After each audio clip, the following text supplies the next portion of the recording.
Бисмилля. Гиссар тоқымды қошқар.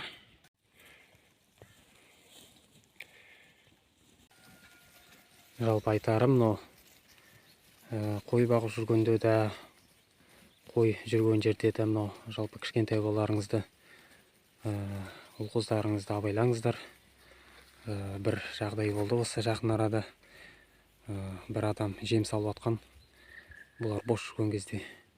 Сол кезде артынан кеп, гиссар тұқымды қошқар артынан бір ұрған.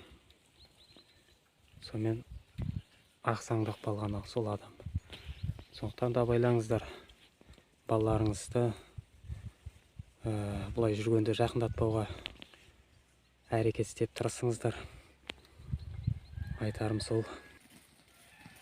Тіпті мен алдында жүрген кезде де алдына бір шығып алып едім.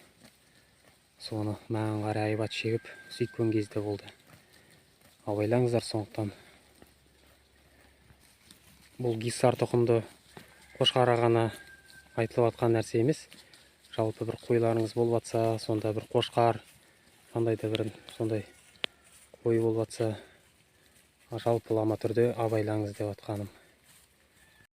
Сондықтан да қолдарыңызда бір таяқ бір нәрсе болса, ол артық етпейсіз. Өздеріңізге жақсы, иншалла. Алла амандық берсін баршамызға.